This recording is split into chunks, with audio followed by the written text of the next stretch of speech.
you out there doing your best to get on with life? Because, as you already know, it's what you make of your life that really counts. And sometimes having a few shortcuts to help you on your way can be very useful.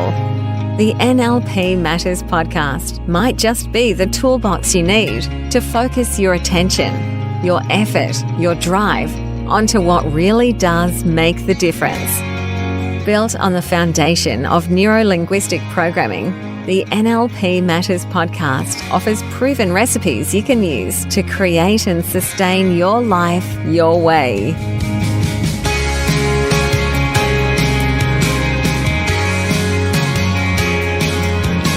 G'day and welcome to the NLP Matters Podcast. I'm your host, Jo Clark, and I hope you've had an amazing day so far. Today, we're going to have an overview of the episodes we've done so far focused on the be, do, have model. And as I said at the outset of this series of episodes, it's a time on our planet where we have the opportunity to really see this model being played out almost in a magnified version as people come to terms with having a lot of uncertainty around the outcome that will be delivered from having this virus spreading around the planet and infecting people. And in the face of that uncertainty, we've witnessed people doing what perhaps seem rather bizarre and odd things, like the toilet paper rush on the supermarkets in Australia, and also becoming people that perhaps, or being the way that normally you might not see those people being. So, for example, really becoming quite frenzied and potentially aggressive and acting as if their survival is at stake when they can't purchase items that they believe they need to stockpile to ensure their survival through the drama of isolating themselves and staying at home and avoiding infection from this virus. The be, do, have model is a fundamental tool for understanding human behaviour.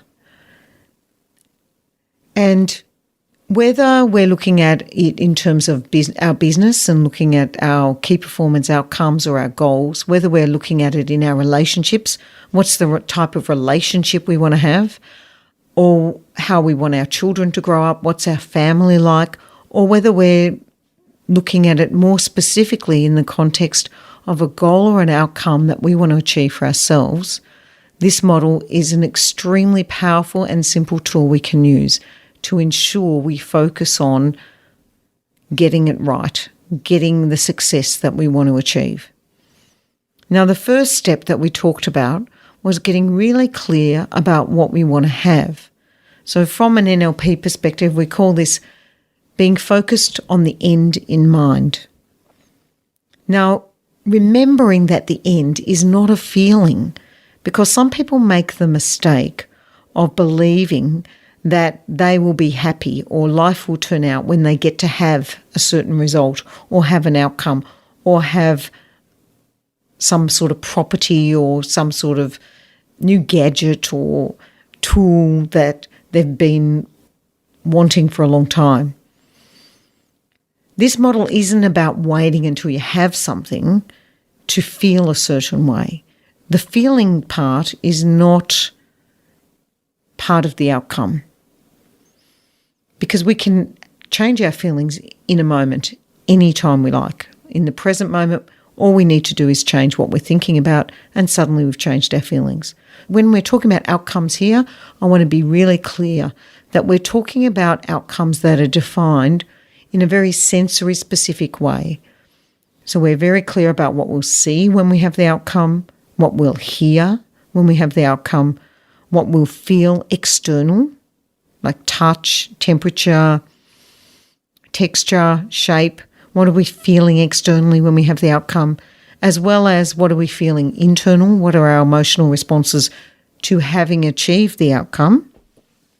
And what we're telling ourselves about the outcome.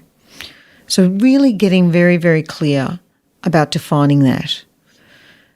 Once we've got an outcome in mind, then we go and we look at what are the actions, what are the steps we need to take in order to achieve that outcome. And we can plan out the steps. Again, it's important to recognise we don't need to know all the steps before we begin, because that would mean we were looking for certainty as a trigger for starting. And certainty doesn't come before you've started. It's like people who say, I'm waiting until I feel confident. You actually can't feel confident until you've already started and you're on your way and you're doing what you need to do. That's when the confidence comes, not before. So again, waiting until you know all the steps is not part of this model. The doing part is being clear that there are steps and at least having some of the steps specified in order to get started and move. And then asking yourself, who do I need to be to have the outcome that I want?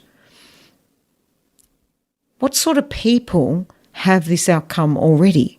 And we can look around us and find models and examples of people who have got the result we want to have or something similar.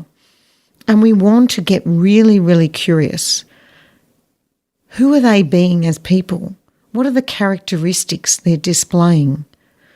So, for example, one of my heroes, if you like, is Nelson Mandela.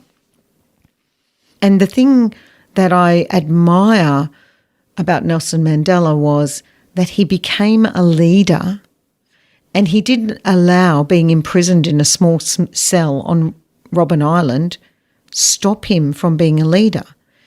The external circumstances for a lot of people would have been a reason to believe or to choose to no longer be a leader.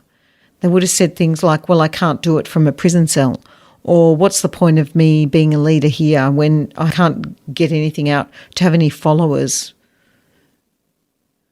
But Nelson Mandela didn't choose to do that. Instead, he said, they can imprison me as a person. They can limit what I have available to me, the environment I'm in, but they can never choose who I am being as a man. So who do you need to be to get the end that you want to have in mind?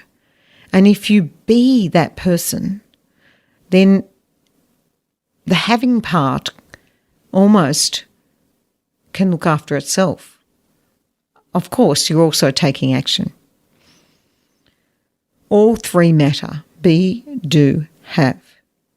So throughout this series, I've talked to you a little bit about my gorgeous grandson, Killian, and how determined he is to achieve the outcomes that he's going for on his learning journey as he develops and grows as a 2-year-old, learning more and more every day to become independent and also to achieve mastery over the world around him. In particular, I notice his curiosity, his determination, his sense of fun, not taking it too seriously. So really enjoying that journey. And part of that is having models around him who do the same thing. So in the family, we need to be the models for not taking ourselves too seriously when things don't quite work out as well. Or another example is my partner, Peter. He went in the New York Marathon a number of years ago. That was actually the first marathon he ever went in. And for him, that journey involved finding people who'd been successful in running marathons and then modelling from them. What was their training structure? How did they prepare themselves for a marathon? What did he need to do to prepare himself for that marathon? And also being very, very clear about the end in mind.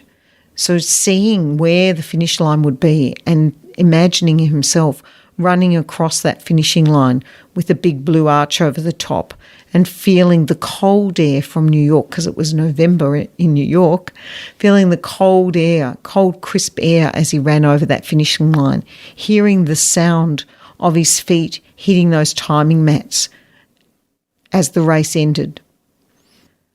Peter had to get very, very clear about those outcomes, because at times when he was training in Australia, he needed that focus on his outcome to motivate him and keep him putting one foot in front of the other through those long training runs that he did. In that way, the end we have in mind frames and determines what we need to do and who we need to be in order to achieve that. Through NLP training, a lot of the focus we have is on listening to language code. Now, when I say language here, I'm talking not just about the words we speak, but also about the physiology and the psychology of excellence that people bring to outcomes or their lifestyle. When we learn that language code, we can reflect on the things we're saying as well as the things we're doing, and we can ask ourselves, how does this align with the outcome that I want to have? Am I being who I need to be in order to achieve that outcome? What are my presuppositions? What am I acting as if is true? What are my beliefs? What are my values underlining my behaviours here? And there is a whole lot of other tools also through NLP that we can use to continue to build our successful lives. But ultimately, from this little part of building your successful life in this series, our focus has been on who are you being, what are you doing, and what are you getting to have? Because that is something that is totally within your control, regardless of the external circumstances. I hope that you've been able to implement some of what you've heard on this part of the podcast, and I have got some exercises available for you to download if you're interested in going to nlpmatters.com.au/04. You'll find some exercises related to the Be, Do, Have model. So stay awesome, and I look forward to connecting with you on the next episode. Wow, thanks for showing up and listening in. We would love to hear from you. Send your thoughts, ideas, or questions via email to joanne@destinypursuit.com.au. Now it's time to take today's recipe out into your own life. Notice the differences that show up as you apply it. We'd love to hear how you are progressing with your new approach.